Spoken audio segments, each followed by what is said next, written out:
ಇನ್ನು ದಕ್ಷಿಣ ಕನ್ನಡ ಜಿಲ್ಲೆಯಾದ್ಯಂತ ಜುಲೈ 9ನೇ ತಾರೀಕಿನವರೆಗೂ ಕೂಡ ಭಾರಿ ಮಳೆಯಾಗುತ್ತೆ ಎನ್ನುವ ಮುನ್ಸೂಚನೆಯನ್ನ ಹವಾಮಾನ ಇಲಾಖೆ ಕೊಟ್ಟಿದೆ. ಈಗಾಗಲೇ ಜಿಲ್ಲೆಯಾದ್ಯಂತ ಭಾರಿ ಮಳೆಯಾಗಿದ್ದು ಗ್ರಾಮೀಣ ಭಾಗದಲ್ಲಿ ಎಡೆಬಿಡದೆ ಮಳೆ ಸುರಿತಾ ಇದೆ.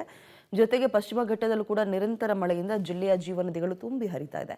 ನೇತ್ರಾವತಿ ನದಿಯ ನೀರಿನ ಪ್ರಮಾಣ ಭಾರಿ ಏರಿಕೆಯಾಗಿದ್ದು ನದಿ ತಟದಲ್ಲಿ ವಾಸಿಸ್ತಾ ಇರುವ ನಿವಾಸಿಗಳಿಗೆ ಎಚ್ಚರಿಕೆ ಕೊಟ್ಟಿರುವ ಜಿಲ್ಲಾಡಳಿತ ನೀರಿನ ಪ್ರಮಾಣ ಮತ್ತಷ್ಟು ಏರಿಕೆಯಾದಲ್ಲಿ ಸುರಕ್ಷಿತ ಸ್ಥಳಗಳಿಗೆ ಹೋಗಿ ಅಂತ ಸೂಚನೆ ಕೊಟ್ಟಿದೆ.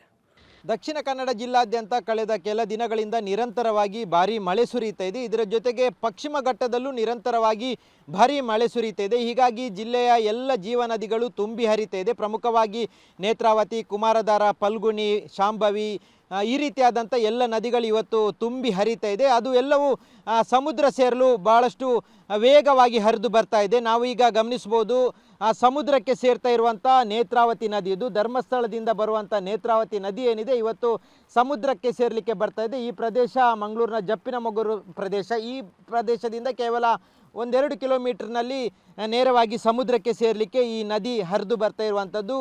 ಇಡೀ ನದಿ ಸಂಪೂರ್ಣವಾಗಿ ತುಂಬಿ ಹರಿತಾ ಇದೆ.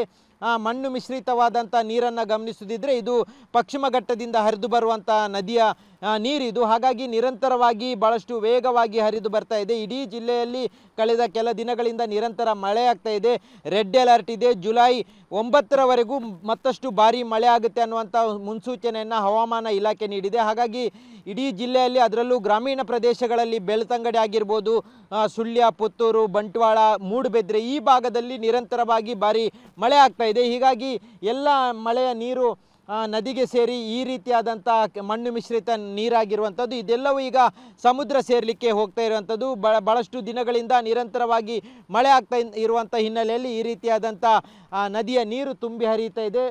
ಅದರ ಮಧ್ಯೆ ನಾವು ಗಮನಿಸುತ್ತಿದ್ದರೆ ಕೆಲವರು ಮೀನುಗಾರಿಕೆಯನ್ನು ಮಾಡ್ತಾ ಇದ್ದಾರೆ. ನದಿಯಲ್ಲಿ ಮೀನುಗಾರಿಕೆ ಮಾಡುವಂಥ ಜನರು, ಈ ಭಾಗದ ಜನರು ಮೀನುಗಾರಿಕೆಯನ್ನು ಮಾಡ್ತಾ ಇರುವಂಥದ್ದನ್ನು ನಾವು ಗಮನಿಸ್ಬೋದು. ಜೊತೆಗೆ ನೀರಿನ ಹರಿವು ಜಾಸ್ತಿ ಆಗಿರೋದ್ರಿಂದ ನೀರಿಗೆ ಇಳಿಬಾರ್ದು, ನದಿಯ ತೀರಕ್ಕೆ ಇಳಿಬಾರ್ದು ಅನ್ನುವಂಥ ಸೂಚನೆಯನ್ನು ಜಿಲ್ಲಾಡಳಿತ ಕೊಟ್ಟಿದೆ. ಸಮುದ್ರ ತೀರಕ್ಕೂ ಇಳಿಬಾರ್ದು, ನದಿ ಪಾತ್ರದಲ್ಲಿರುವಂಥ ಜನರು ಎಚ್ಚರಿಕೆಯಿಂದ ಇರಬೇಕು ಅನ್ನುವಂಥ ಸೂಚನೆಯನ್ನು ಕೊಟ್ಟಿದ್ದಾರೆ. ಇದು ಕಾರಣ ಆಗಿರುವಂಥದ್ದು ನದಿ ಮಾತ್ರ ಅಲ್ಲ, ನದಿಯ ಭಾಗದ ತಗ್ಗು ಪ್ರದೇಶಗಳೇನಿದೆ ಆ ಭಾಗದಲ್ಲೂ ನೀರಿನ ಹರಿವು ಹೆಚ್ಚಾಗಿದೆ.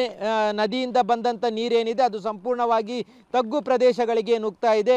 ಈ ಭಾಗದಲ್ಲೂ ಮಳೆ ಆಗ್ತಾ ಇರುವಂಥ ಹಿನ್ನೆಲೆಯಲ್ಲೂ ಇಲ್ಲೂ ಹೆಚ್ಚಿನ ನೀರು ತುಂಬಿರುವಂಥದ್ದು. ಜೊತೆಗೆ ನದಿಯ ನೀರು ಈ ಭಾಗಕ್ಕೆ ಬಂದಿರೋದ್ರಿಂದ ನದಿಯ ತಗ್ಗು ಪ್ರದೇಶಗಳಲ್ಲೂ ನೀರಿನ ಪ್ರಮಾಣ ಹೆಚ್ಚಾಗಿದೆ. ಹಾಗಾಗಿ ನದಿ ತೀರದ ಜನರು ಜೊತೆಗೆ ಕಡಲ ತೀರದ ಜನರು ಎಚ್ಚರಿಕೆಯಿಂದ ಇರಬೇಕು ಅನ್ನುವಂಥ ಸೂಚನೆಯನ್ನು ಜಿಲ್ಲಾಡಳಿತ ಕೊಟ್ಟಿದೆ. ಮತ್ತಷ್ಟು ಮಳೆಯಾಗುವಂಥ ಭೀತಿ ಇರೋದರಿಂದ ಜನರು ಎಲ್ಲರೂ ಎಚ್ಚರಿಕೆಯಿಂದ ಇರಬೇಕು. ಪ್ರಮುಖವಾಗಿ ನದಿ ಪಾತ್ರದ ಜನರು ಎಚ್ಚರಿಕೆಯಿಂದ ಇರಬೇಕು ಅನ್ನುವಂಥ ಸೂಚನೆಯನ್ನು ಜಿಲ್ಲಾಡಳಿತ ಕೊಟ್ಟಿರುವಂಥದ್ದು. ಕ್ಯಾಮ್ರಾಮ್ಯಾನ್ ನಿಶಾಂತ್ ಜೊತೆ ಸುಖಪಾಲ್ ಪೊಳಲಿ, ಪಬ್ಲಿಕ್ ಟಿವಿ, ಮಂಗಳೂರು.